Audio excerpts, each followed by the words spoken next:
Depuis votre plus tendre enfance, vous avez toujours su que quelque chose vous distinguait, pas en mieux, ni en pire, juste, différent, comme si vous perceviez le monde à travers un prisme unique, que personne d'autre ne semblait posséder. Peut-être restiez-vous en retrait, à observer les autres enfants jouer, les contemplant avec une curiosité distante. Peut-être posiez-vous des questions qui mettaient mal à l'aise les adultes. Peut-être vous sentiez-vous plus à l'aise avec vos grands-parents qu'avec les enfants de votre âge. Peut-être considériez-vous les règles que tous suivaient en vous disant « cela n'a aucun sens ». Vous n'imaginiez rien, vous n'aviez pas tort. Et aujourd'hui, je vais vous expliquer exactement ce qui se passait en vous et pourquoi ce sentiment d'être différent n'a jamais été un défaut. C'était un signe. Si vous portez ce sentiment de ne pas appartenir, depuis aussi longtemps que vous vous en souveniez, si vous avez passé des années à vous demander pourquoi vous ne pouviez pas simplement être normal comme tout le monde, si vous avez essayé de vous fondre dans la masse et avez échoué, ou réussi à vous fondre, mais en vous sentant comme une imposture, alors, écoutez attentivement. Ce que je vais partager pourrait enfin vous donner la permission d'arrêter de faire semblant. Eckhart Tolle comprend profondément cette expérience, non seulement parce qu'il enseigne l'éveil, mais parce qu'il l'a vécu, enfant. Il était un marginal. Il ne se sentait pas à sa place à l'école. Son ami le plus proche était un garçon atteint d'un grave handicap physique que la plupart des autres enfants évitaient. Tolle était un marginal pour des raisons intérieures. Son ami était un marginal pour des raisons physiques. Ils se sont trouvés dans cet isolement partagé. Ce n'est pas une coïncidence, c'est une tendance. Les enfants qui se sentent différents se trouvent souvent.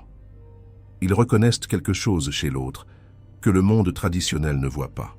Une profondeur, une sensibilité, une façon de percevoir la réalité qui va au-delà de la surface. Mais voici ce que la plupart des gens ne comprennent pas. Cette différence n'est pas un défaut à corriger. Ce n'est pas une compétence sociale que vous n'avez pas su développer. Ce n'est pas la preuve que quelque chose s'est mal passé dans votre éducation. C'est un signe que votre conscience fonctionnait déjà à une fréquence différente dès votre plus jeune âge. La psychologie appelle cela être une vieille âme. Le terme semble mystique, mais les caractéristiques sont bien documentées. Les enfants vieilles âmes font preuve d'une maturité qui dépasse leur âge. Au lieu d'être naïfs et spontanés, ils sont sensés et conscients. Au lieu d'être frais et simples, ils sont expérimentés et intuitifs. Ils préfèrent souvent la solitude ou la compagnie de personnes plus âgées. Ils remettent en question l'autorité. Ils ont une profondeur de curiosité inhabituelle, que les réponses ordinaires ne peuvent satisfaire. Cela vous semble-t-il familier? Les recherches sur les enfants surdoués et sensibles révèlent quelque chose de frappant. Ces enfants courent un plus grand risque de ressentir des sentiments d'aliénation. Ils subissent des degrés de stress plus élevés que leurs pairs en raison de leurs capacités cognitives et émotionnelles. Ils ont souvent l'impression d'être fous, parce que l'intensité de leur expérience intérieure ne correspond pas à ce qu'ils voient chez les autres. Mais voici le point crucial. L'aliénation n'est pas le problème. L'aliénation est un symptôme du fait de voir plus clairement que ceux qui vous entourent. Lorsque vous êtes la seule personne dans une pièce à remarquer que quelque chose ne va pas, vous vous sentez fou, mais vous n'êtes pas fou, vous êtes éveillé. Laissez-moi vous dire quelque chose qu'il m'a fallu des années pour comprendre. La douleur de se sentir différent n'était pas due au fait que quelque chose n'allait pas chez moi. C'était parce que j'étais entouré de gens qui étaient encore endormis. Et je n'avais aucun moyen de nommer ce que je vivais. Pensez-y. Si tout le monde autour de vous porte des lunettes qui filtrent certaines couleurs, et que vous êtes le seul à pouvoir voir tout le spectre, qui semble anormal, vous, parce que votre expérience ne correspond pas à la leur. Mais c'est vous qui voyez la réalité de manière plus complète. C'est ce qui arrive aux âmes qui s'éveillent dès leur plus jeune âge. Elles perçoivent des dimensions de la réalité que les autres manquent. Elles ressentent des courants émotionnels que les autres ignorent. Elles sentent que quelque chose ne va pas, même quand tout le monde prétend que tout va bien. Et parce que personne ne valide cette perception, elles apprennent à douter d'elles-mêmes. Je veux être très clair sur quelque chose. Vous n'avez jamais eu tort. Chaque fois que vous vous êtes senti comme un marginal, chaque fois que vous ne pouviez pas comprendre pourquoi tout le monde s'intéressait à des choses qui vous semblaient dénuées de sens, chaque fois que vous vous êtes senti seul dans une foule, votre perception était exacte. Vous étiez différent. Et cette différence n'était pas un échec. C'était un cadeau emballé dans une souffrance intense.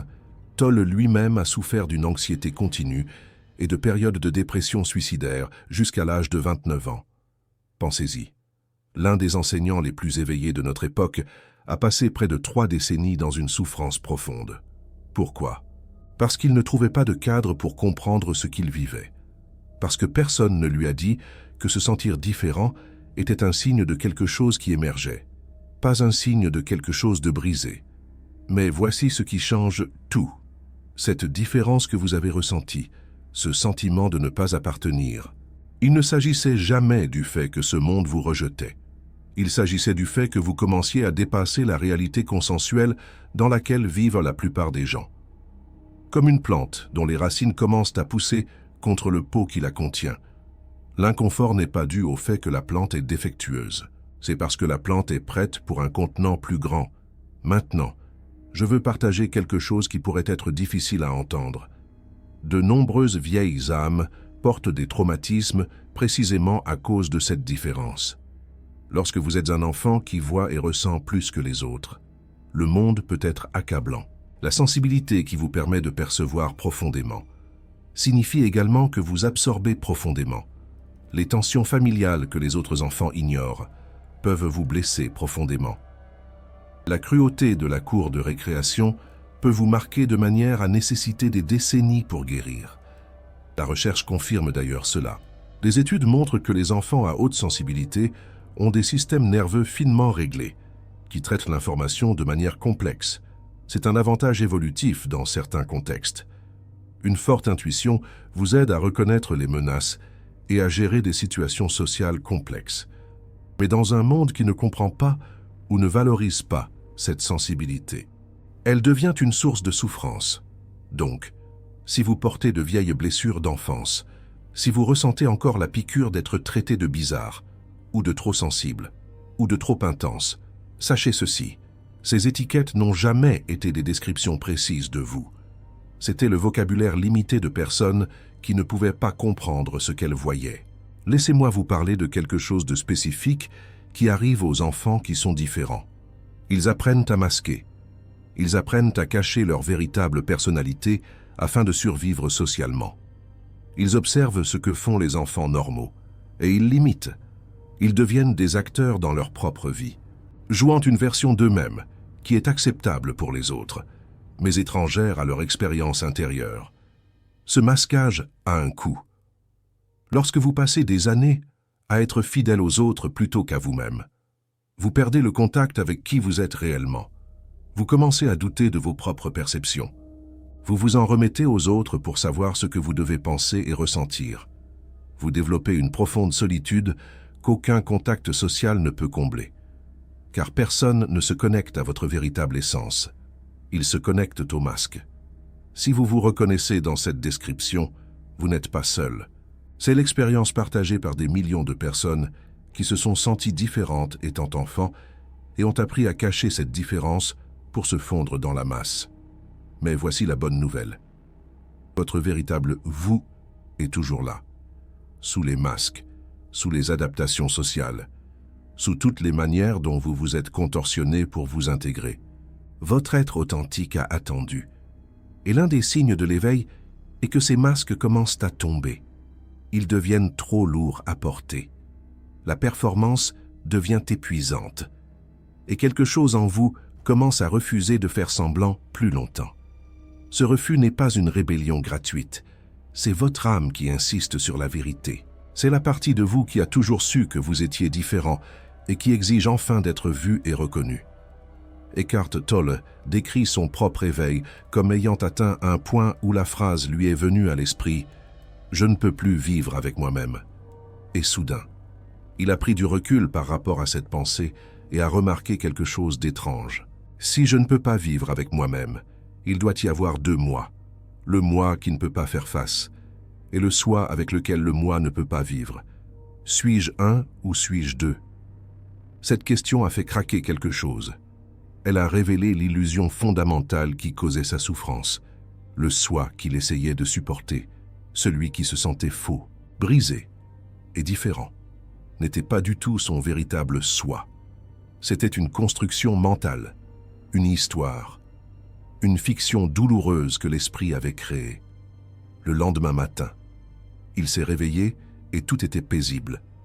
La paix était là parce qu'il n'y avait pas de soi, juste un sentiment de présence, juste observer et regarder. C'est ce qui attendait de l'autre côté de toute cette souffrance infantile.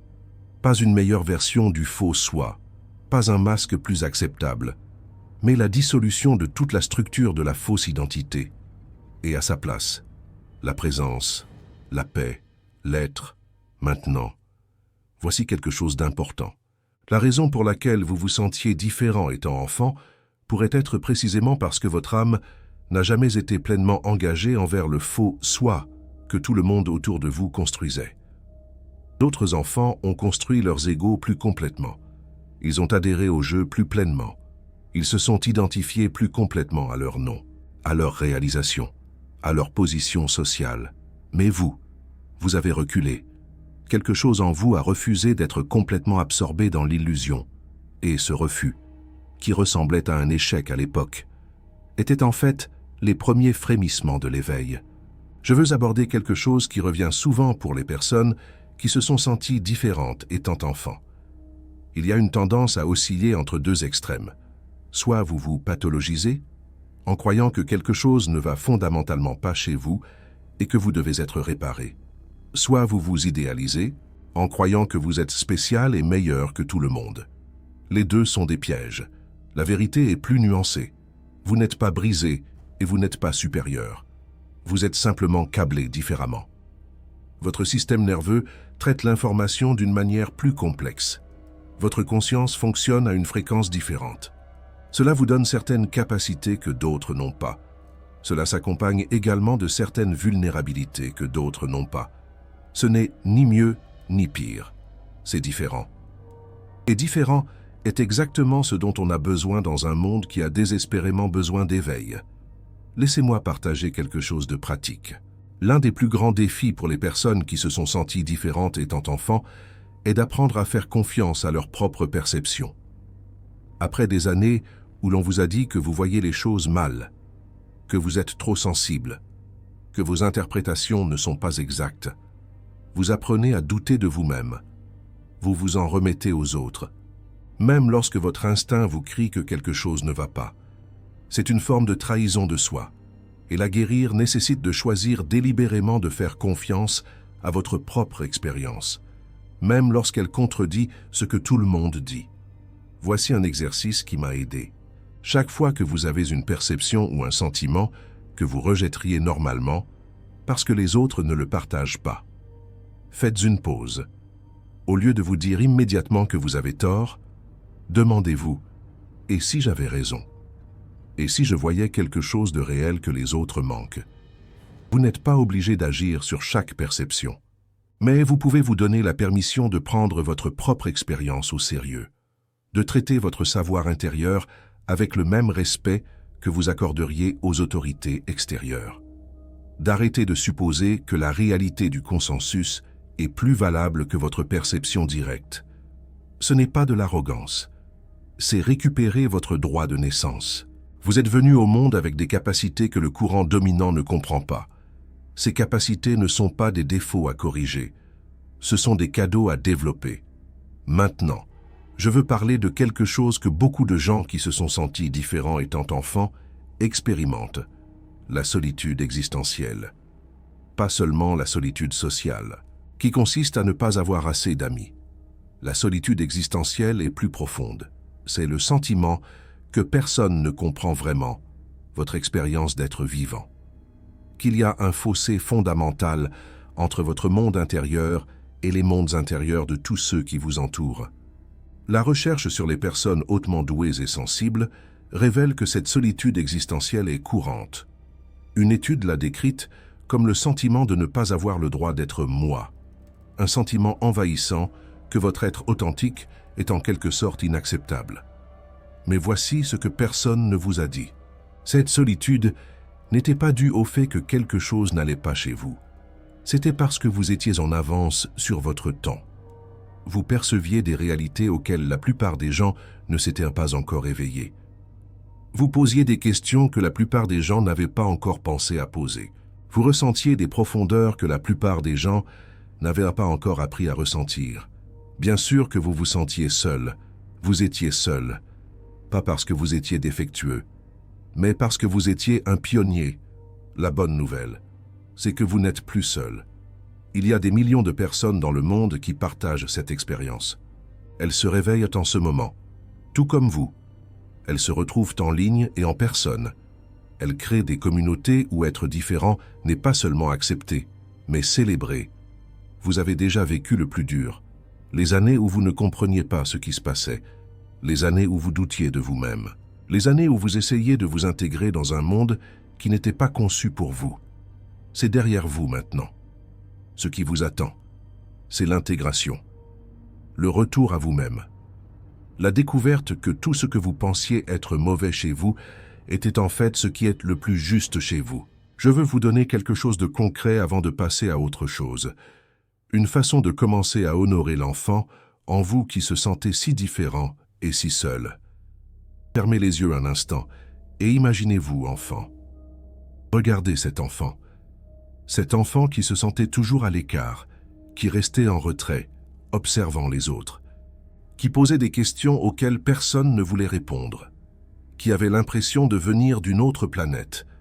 Maintenant, imaginez que vous regardez cet enfant avec les yeux de quelqu'un qui comprend enfin, quelqu'un qui sait que cet enfant n'était pas brisé, que cet enfant était en éveil, que cet enfant voyait des vérités qui prendraient des décennies à comprendre pleinement.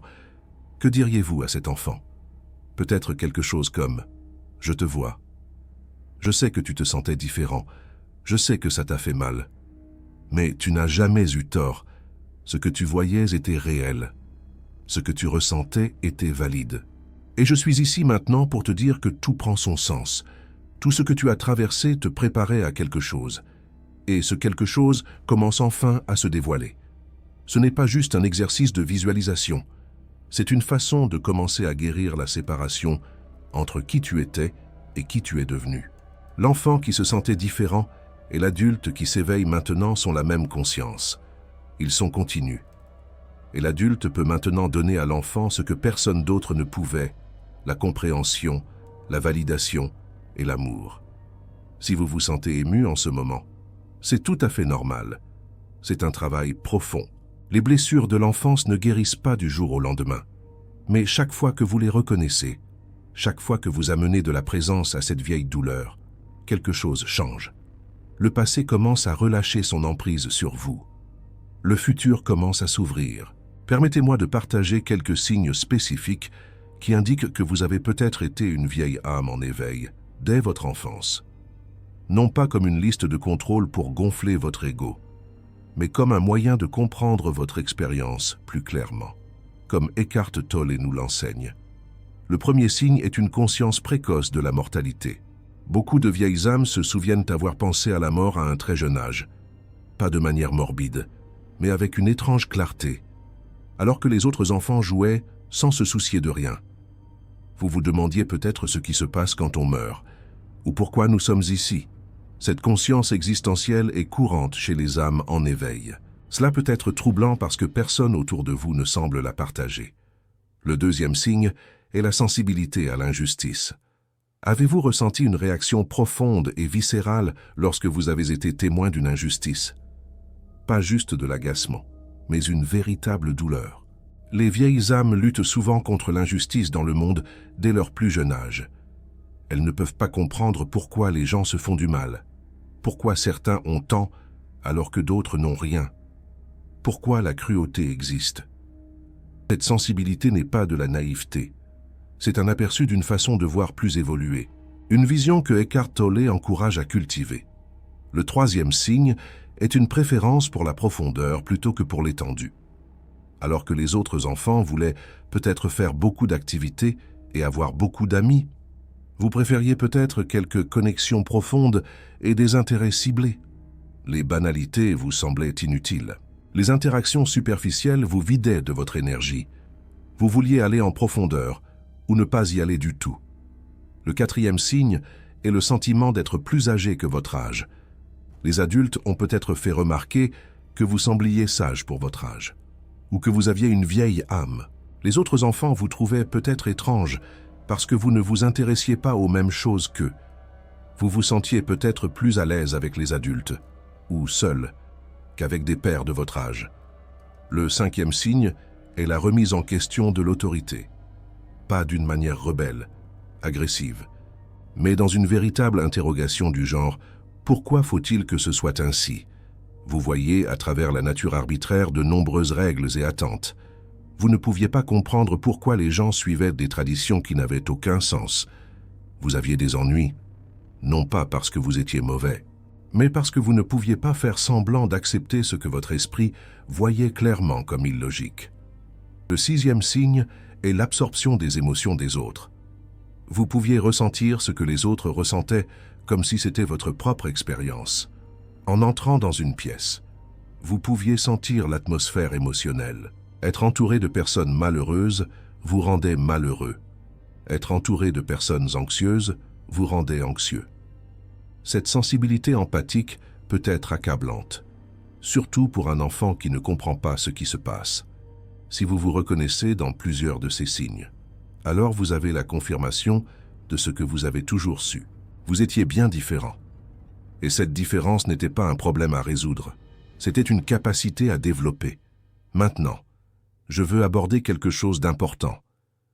Le but de reconnaître que vous étiez différent n'est pas de vous séparer des autres. Ce n'est pas de construire une nouvelle identité, plus spirituelle, qui n'est qu'un autre masque. Le but est de comprendre votre expérience afin que vous puissiez enfin vous débarrasser de la honte et du doute de soi qui accompagnait le fait d'être différent. Une fois que vous comprenez, vous n'avez plus besoin de continuer à vous définir par votre différence. Vous pouvez simplement être. L'identité de vieille âme, comme toutes les identités, est finalement un ensemble d'étiquettes mentales, utiles pendant un certain temps, mais finalement à transcender. Comme Eckhart Tolle l'exprime si bien, ce qui reste quand vous lâchez prise de toutes les identités, même les spirituelles, c'est la présence pure, la conscience pure. L'état éveillé auquel Tolle fait référence n'est pas d'être un type de personne différent. Il s'agit de découvrir que vous n'êtes pas une personne du tout. Vous êtes la conscience dans laquelle la personne apparaît. Cela peut sembler abstrait, mais cela a des implications très pratiques. Quand vous cessez d'essayer d'être quelqu'un, même quelqu'un de spécial, vous trouvez une liberté qu'aucune identité ne peut vous apporter. Vous n'êtes plus piégé dans l'effort sans fin de maintenir une image de soi. Vous êtes simplement ici, présent, vivant.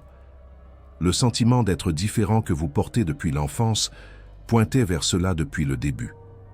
C'était la façon dont votre âme disait « Ne vous attachez pas trop au rôle que vous jouez. Il y a quelque chose de plus.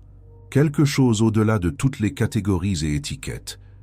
Quelque chose qui ne peut être capturé dans aucune description. Vous avez toujours cherché ce quelque chose. Vous n'aviez juste pas les mots pour le dire. Maintenant, vous les avez. Si cette vidéo vous a aidé à comprendre votre propre parcours, si elle vous a donné la permission d'accepter enfin l'enfant qui se sentait si différent et si seul, j'aimerais vous demander quelque chose. Envisagez de soutenir cette chaîne avec un super thanks. Lorsque vous le faites, vous ne m'aidez pas seulement à continuer à créer du contenu. Vous dites, ça compte. Cette conversation sur l'éveil, sur le fait d'être différent, sur la douleur et la beauté de voir plus que les autres. Cette conversation mérite de continuer. Votre soutien aide ces vidéos à atteindre d'autres personnes qui sont encore seules dans leurs différences. D'autres qui se demandent encore si quelque chose ne va pas chez elles. D'autres qui ont besoin d'entendre qu'elles n'ont jamais été brisées. Merci d'être ici. Merci d'être resté jusqu'à présent. Cela me dit quelque chose sur vous. Cela me dit que vous êtes sérieux au sujet de votre propre compréhension, que vous ne cherchez pas de réponse facile, que vous êtes prêt à vous asseoir avec des vérités difficiles, c'est rare. Et c'est exactement ce dont le monde a besoin en ce moment. Permettez-moi de vous laisser avec quelque chose qui, je pense, capture l'essence de ce que nous avons exploré aujourd'hui. Vous vous sentiez différent parce que vous étiez différent. Vous étiez différent, parce que vous étiez éveillé. Vous étiez éveillé dans un monde de dormeurs, ce qui vous donnait l'impression d'être fou. Mais vous n'étiez pas fou. Vous étiez juste en avance. Maintenant, le monde se réveille. De plus en plus de gens vivent les expériences que vous avez vécues, enfant. De plus en plus de gens posent les questions que vous posiez. De plus en plus de gens ressentent les sentiments que vous ressentiez. Vous n'êtes plus seul dans votre différence. Vous faites partie d'une vague de conscience grandissante. Et tout ce que vous avez traversé, tout l'isolement, toute l'incompréhension, toute la douleur de ne pas pouvoir vous fondre dans la masse, tout cela vous a préparé pour ce moment. Vous êtes ici pour une raison, pas pour être normal, pas pour enfin vous intégrer, mais pour être exactement ce que vous avez toujours été, éveillé, présent, différent et différent. Il s'avère que c'est exactement à quoi ressemble l'éveil. Je veux vous entendre maintenant. À quel âge avez-vous réalisé pour la première fois que vous étiez différent de ceux qui vous entouraient? Qu'est-ce qui vous a donné le sentiment d'être un étranger? Comment avez-vous géré ce sentiment? Votre histoire compte. La partager pourrait être exactement ce que quelqu'un d'autre a besoin d'entendre, pour se sentir moins seul. Vous n'avez jamais eu tort d'être différent. Vous étiez juste en avance sur votre temps. Maintenant, votre heure est venue. Il y a une dernière chose que je veux partager avant de clore. Quelque chose qui pourrait vous aider à naviguer dans les jours à venir. Être différent n'est pas une reconnaissance ponctuelle. C'est une expérience continue, même maintenant. Alors que vous vous éveillez plus pleinement, vous continuerez à vous sentir différent de ceux qui vous entourent. La différence pourrait même s'intensifier pendant un certain temps. À mesure que vous voyez plus clairement, l'écart entre votre perception et la vision dominante peut en fait s'élargir. Ne laissez pas cela vous décourager. Ne laissez pas cela vous faire sentir que vous avez échoué à vous intégrer. Le sentiment de différence n'est pas un bug dans le processus d'éveil. C'est une caractéristique.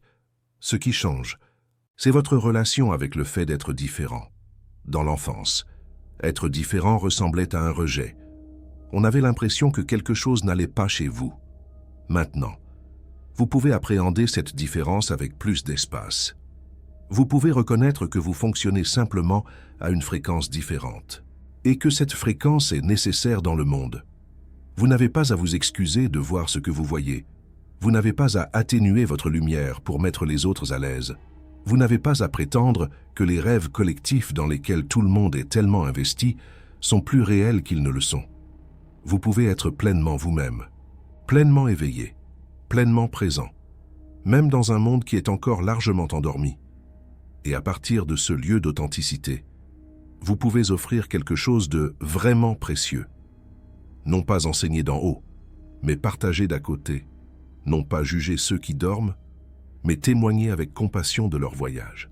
Rappelez-vous ce qu'Eckhart Tolle a découvert lors de son propre éveil. La paix est venue quand le faux self s'est dissous, pas quand il a été amélioré, pas quand il est finalement devenu acceptable, mais quand il a complètement disparu. Vous n'avez jamais été destiné à réparer le moi qui se sentait différent. Vous avez toujours été destiné à découvrir que vous êtes quelque chose de bien au-delà de tout moi que ce soit. Cet enfant qui était assis à l'écart, regardant le monde avec des yeux d'une vieille âme, apercevait cette vérité. Maintenant, vous avez le langage pour cela. Maintenant, vous avez la compréhension. Maintenant, vous pouvez achever ce qui a commencé il y a si longtemps. Bienvenue chez vous, en vous-même. Vous avez toujours eu votre place ici.